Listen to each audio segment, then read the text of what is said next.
பல்லாண்டு பல்லாண்டு பல்லாயிரத்தாண்டு பல கோடி நூறாயிரம் பல்லாண்டு பல்லாண்டு பல்லாயிரத்தாண்டு பல கோடி நூறாயிரம் மல்லாண்டு திண்கோள் மணிவண்ணாவும் செவ்வடி செவ்வி திருக்காப்பு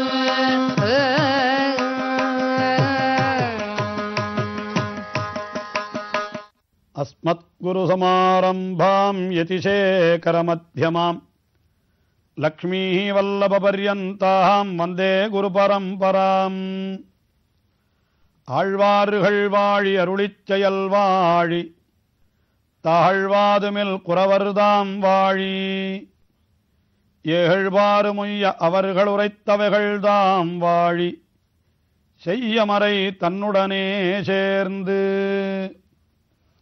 ஆழ்வார்களேத்தம் அருளிச் செயலேத்தம் தாழ்வாது மின்னி அவைதாம் வளர்த்தோர் ஏழ்வாறு முய்ய அவர் செய்த வியாக்கியைகள் உள்ளதெல்லாம் வையமறியப் பகர்வோம் வாய்ந்து.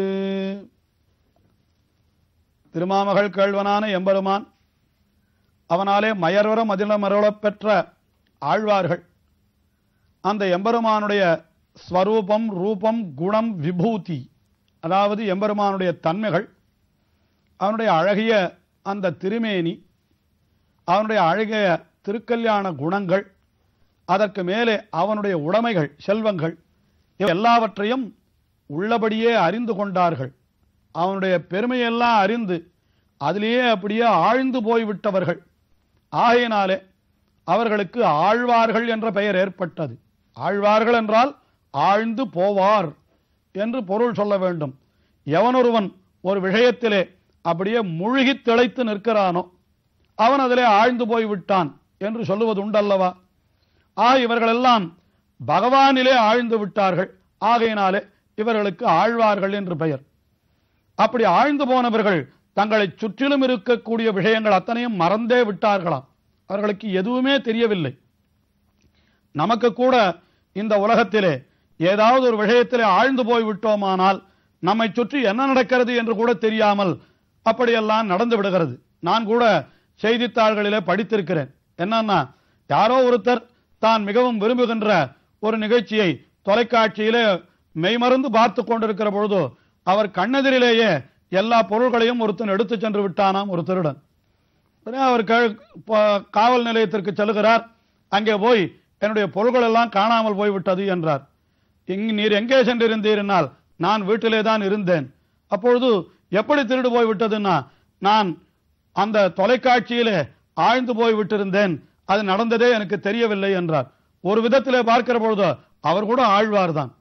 ஆனால் எதிலே ஆழ்ந்தார் என்றால் பகவத் விஷயத்திலே ஆழாமல், அதாவது பகவானிடத்திலே ஆழ்ந்து போகாமல் அவர் சாமான்யமான விஷயத்திலே ஆழ்ந்து போனபடியினாலே அவனை ஆழ்வார் என்று நாம் சொல்ல முடியாது. அதுதான் ஒரு குறை.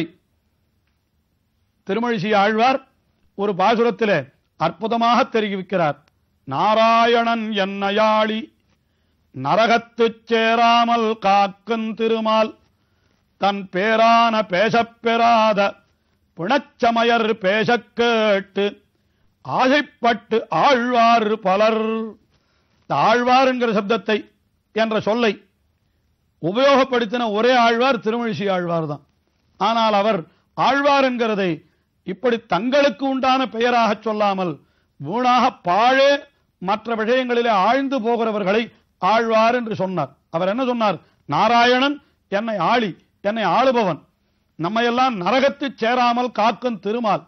அப்படிப்பட்டவனுடைய திருநாமங்களிலே ஆழ வேண்டும், அவனுடைய கல்யாண குணங்களிலே ஆழ வேண்டும். அப்படி ஆழாமல் கண்ட கண்ட விஷயங்களிலேயும் ஆசைப்பட்டு ஆழ்ந்து போவார், ஆழ்வார் அமிழ்ந்து போவார் என்று இப்படி தெரிவிக்கிறார். அப்படி தாழ்ந்த விஷயங்களிலே அமிழ்ந்து போகாமல் பகவத் விஷயத்திலேயே ஆழ்ந்தவர்கள் இப்பொழுது நாம் அனுபவிக்கின்ற இந்த ஆழ்வார்கள், பொய்கையார், பூதத்தார், பேயார், புகழ்மழிசை ஐயன் என்று நாம் பார்க்கிறோமே, இப்படிப்பட்ட ஆழ்வார்கள் 12. அந்த 12 உண்டான ஒரு தனிச்சிறப்பு என்ன என்றால், அவர்கள் ஆங்காங்கே திருக்கோவில்களிலே எழுந்தருளி இருக்கின்ற எம்பெருமான்களை அவர்கள் மங்களாசாசனம் செய்ததுதான். மங்களாசாசனம் என்றால் அந்த பகவானுக்கு யாதொரு குறையும் வாராமல் இருக்க வேண்டும் என்று அவனுக்கு மங்களத்தை ஆசாசித்தல், அதாவது விரும்புதல் என்று பொருள். இப்படி பகவானுக்கு ஒரு குறையும் வாராமல் இருக்க வேண்டும் என்று யார் யார் மங்களங்களை ஆசாசித்தார்களோ அவர்கள் ஆழ்வார்கள். அந்த ஆழ்வார்களாலே அப்படி மங்களாசாசனம் செய்யப்பட்ட திருக்கோயில்கள் எவையோ அவைகளுக்கு மட்டும்தான் திவ்ய தேசங்கள் என்ற பெயர். மற்ற திருக்கோவில்களுக்கு அந்த பெயர் கிடையாது. அதாவது அந்த ஆழ்வார்களுக்கே திவ்ய சூரிகள் என்று ஒரு பெயர் உண்டு. திவ்ய சூரிகள் என்றால் ஆழ்வார்கள். அந்த திவ்ய சூரிகளான ஆழ்வார்கள் அருளி செய்த அழகிய தமிழ் பாசுரங்கள் அவைகளுக்கு திவ்ய பிரபந்தம் என்று பெயர். அந்த திவ்ய பிரபந்தங்களிலே பாடப்பெற்ற திருத்தலங்களுக்கு திவ்ய தேசங்கள் என்று பெயர்.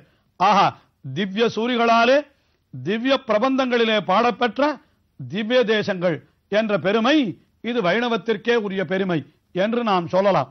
அப்படிப்பட்ட அந்த ஆழ்வார்கள் பாடின திவ்ய தேசங்கள் மொத்தம் எத்தனை என்று நாம் கணக்கெடுத்து பார்த்தோமானால் அவை 108 திவ்ய தேசங்கள் என்று ஒரு கணக்கு வருகிறது. ஆழ்வார்களிலுள்ளே முதல் ஆழ்வார் யார் என்றால் அவர்தான் பொய்கை ஆழ்வார். அவர் பொய்கை ஆழ்வார் அருளி செய்த முதல் திருவந்தாதி என்கிறது தான் முதல் திவ்ய பிரபந்தம். 4000 முதலிலே தோன்றின திவ்ய பிரபந்தம். அந்த திவ்ய பிரபந்தத்தினுடைய 6வது பாசுரத்திலேயே பொய்கை ஆழ்வார் என்ன தெரிவிக்கிறார் என்றால், அன்று கருவரங்கத்துள் கிடந்து கைதொழுதேன் கண்டேன் திருவரங்கமே யான் திசை.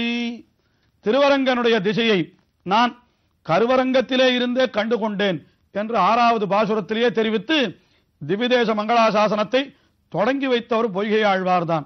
ஆஹா, முதல் ஆழ்வாரான அந்த பொய்கை ஆழ்வாராலே முதல் திவ்ய பிரபந்தத்திலே முதலிலே மங்களாசாசனம் செய்யப்பட்டபடியினாலேதான் வைணவத்திலே கூட திருவரங்கம் முதல் திவ்ய தேசமாக திகழ்கிறது என்று கூட நாம் சொல்லலாம்.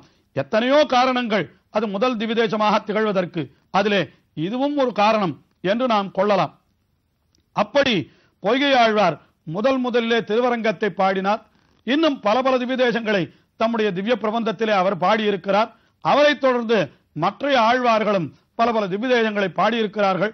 எல்லாரையும் விட மிக அதிகமாக திருமங்கை ஆழ்வார் தான் தாம் மங்களாசாசனம் செய்து அவர் பாடின திவ்ய தேசங்கள் 86 திவ்ய தேசங்கள்.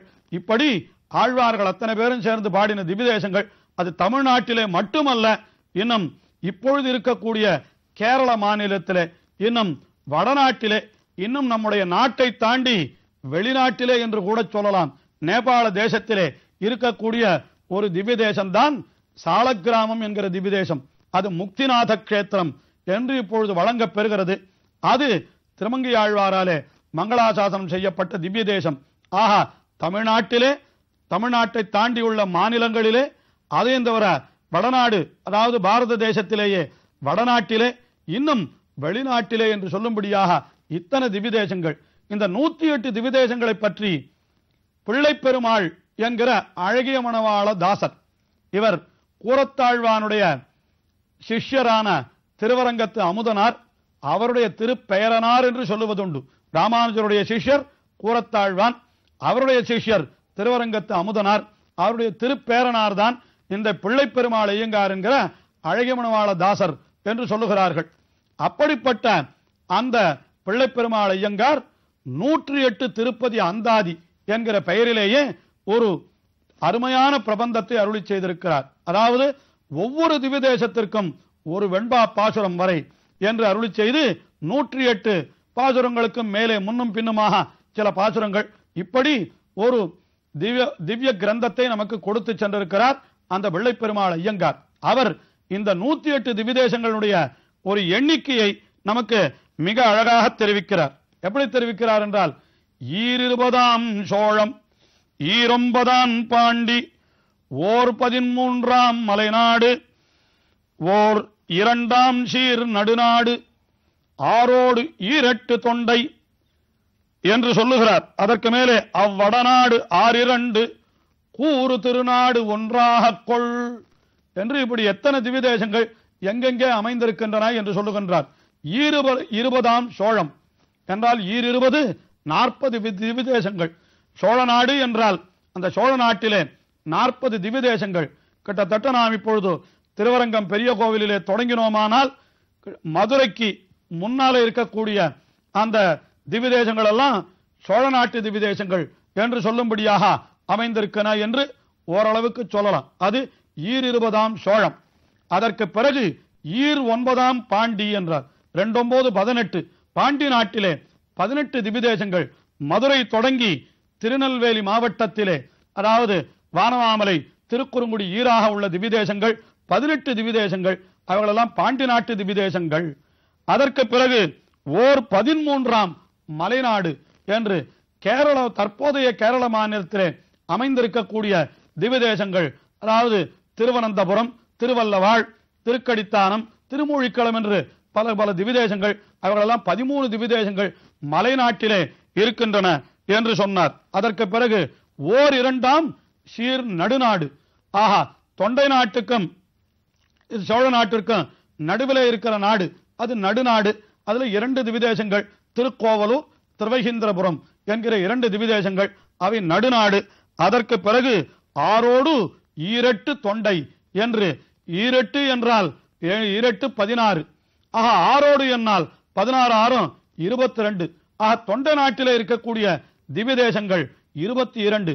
தற்பொழுதைய சென்னை, செங்கல்பட்டு முதலான அந்த மாவட்டங்களிலே இருக்கக்கூடிய அந்த கோவில்கள், அவைகள் திருவல்லிக்கேணி என்ன, காஞ்சிபுரம், திருவள்ளூர், திருநன்றவூர் போன்ற இந்த திவ்ய தேசங்கள் எல்லாம் தொண்டை நாட்டிலே இருக்கக்கூடிய திவ்ய தேசங்கள்.